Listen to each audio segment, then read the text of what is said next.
Well, if you were being arrested for something, you would want to make sure somebody was watching that too. Sure. When you're standing in public, sir, there's no expectation of privacy. In public right You now. are in public. Whether you're on your private property or not, this is a sidewalk and you're standing in public. You're on the sidewalk. I am on the sidewalk. On my private property. You may be on your private property, but you're in public. And I don't want to be recorded. You don't have a choice. You don't want to be recorded, go in your house and close the door. What if they turn the camera away? I don't need to do that. I'm recording in public. Google is driving up and down this street recording you every day. That doesn't bother you. That absolutely bothers me. Okay. Satellites, everything bothers me. Well, here we go. Then you should know that I'm sitting here and I'm trying to hold people accountable and provide transparency. That's all I'm doing. No different than a Google camera driving by.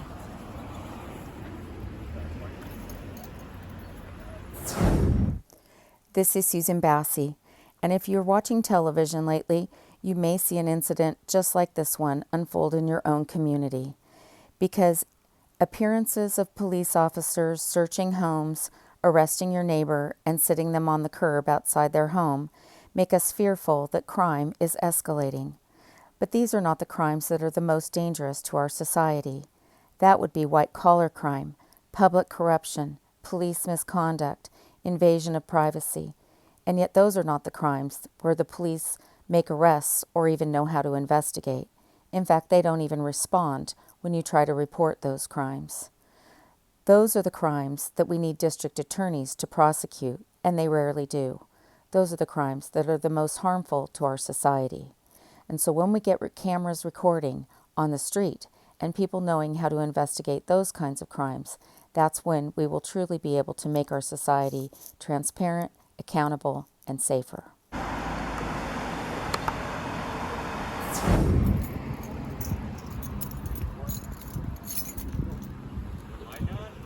We're reporters. We just haven't, yeah. Who are you with? Who am I with? I'm a freelancer. My name's Susan Bassi. Good card? I'm sorry? Good card? Am I a cop? You have a card. A card? No, I don't. I was on the way home with my lunch when I saw this. Just want to make sure how everything's going down. Do you know what's happening?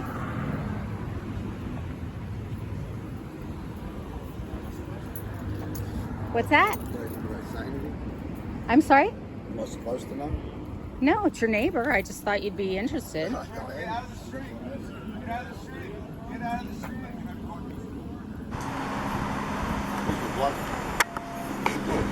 What am I doing? Yeah. I'm filming. Recording?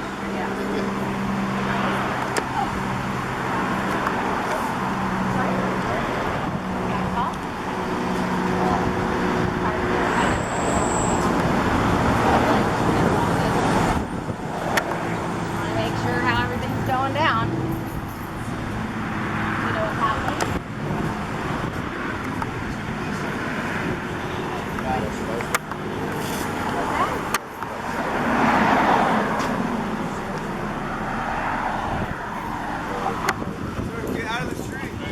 I'm going to the other property. I'm a reporter. That's fine, but if you get hit by a car, that's not going to be good.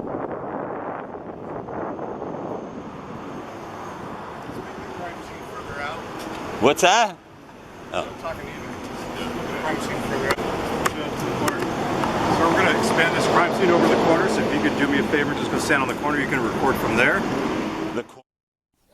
It was fortunate that I had another camera person with me this day, because this enabled me to see a different angle of the police than they were willing to show me. They immediately pushed the other reporter back away from the crime scene, where they knew he would not be able to record what they were doing and how they were doing their job. And transparency on police investigations is more important than most people realize. Too often police officers are writing police reports in a manner that get convictions or result in prosecutions not being able to be successful because they are not writing reports the way that they should. We need cameras recording police in all areas of how they conduct their job, including investigations. And the old trick of escalating to try to make an arrest over someone recording in public, or pushing a reporter or somebody recording back where they can't actually record what the police are doing, is a problem. It continues to be part of a culture that is infecting our law enforcement agencies and our courts all across the country.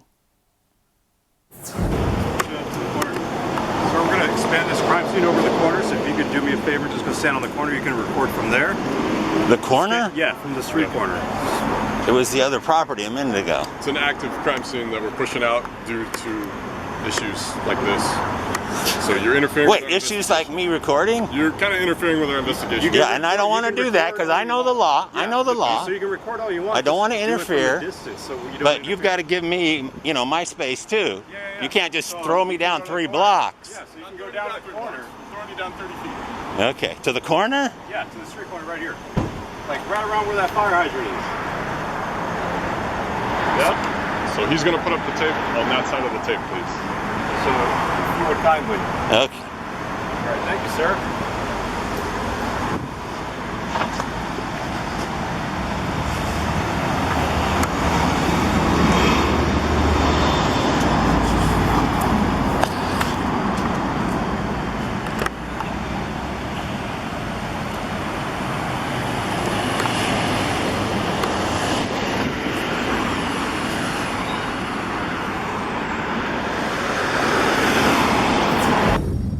And this is where an old reporter working on a white-collar crime and public corruption case turned First Amendment auditor, because when the police tried to shut him down and back him away from where they were conducting their investigation, he went around, across the street, and used his telephoto lens to continue to provide the transparency of the police officers and how they were going about doing their job.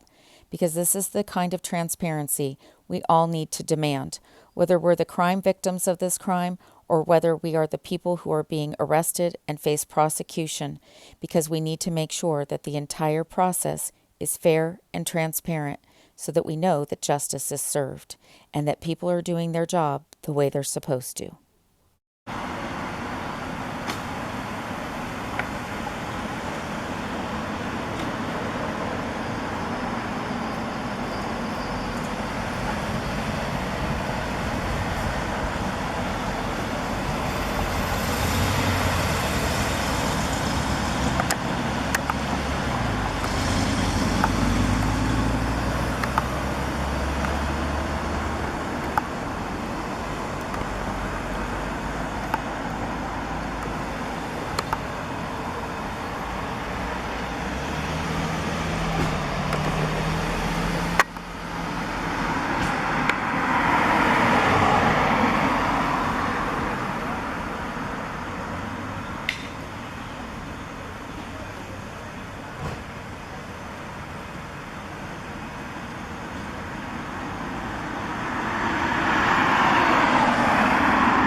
Officer, can I just get your name and badge number? I'm just going to do the calls for service and everything. They're Strata badge 4486. Just like the old CHP officer, huh? That we used to watch. Like Conch? Yeah. Conch. Yeah, I've heard that one before. Thank you.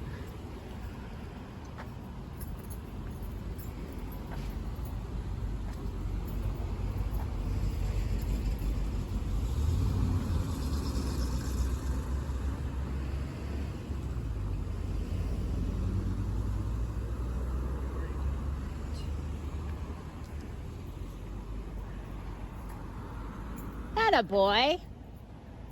I got a YouTube channel. You want to send me? It's under my name. What was your name again, sorry? Susan Bassi. Susan Bassi. And I, B-A-S-S-E-Y? yep, like the fish with an eye. And you know what I love? that you are going to record in public and exercise your right to do that. You can record me, you can record the police, you can record anything you want. And look at you, you got a gimbal? I got everything. Yeah, atta boy. I used to do video editing once upon a time. Atta boy. So if you were doing that, why were you questioning my right to record in public? Because I don't want to be on camera. Yeah, well, we don't all want to be on camera, but when the cops come, you're on all their body cams. Do you realize that? That's if they put them on. If they don't have their body cams on right now for an arrest like this, that would be a problem for them.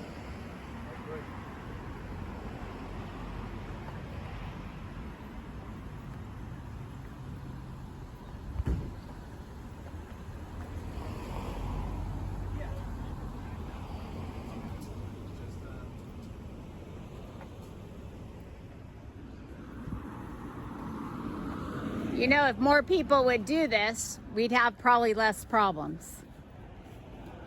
What? Well, the camera's in my hands. Ah, they're gonna want your cameras probably. Got nothing. Attaboy. Thanks, love. Don't forget. Bye. Yeah, and I like your gimbal, man. I wish I had that. It's what? French one. It's $100. They don't make them anymore. Ah. It's $100. It's the best one I got. All my cop watchers would love that. Let me see that. Attaboy. Okay, don't forget, always maintain your right to record in public. Thank you. This is a thank you. So, having recruited a citizen journalist to record the police there that day, I went back to my lunch and my white-collar crime and public corruption investigation. Because when you have a dirty district attorney like we do here in Santa Clara County, there's a lot of work to be done that you can't film on the street.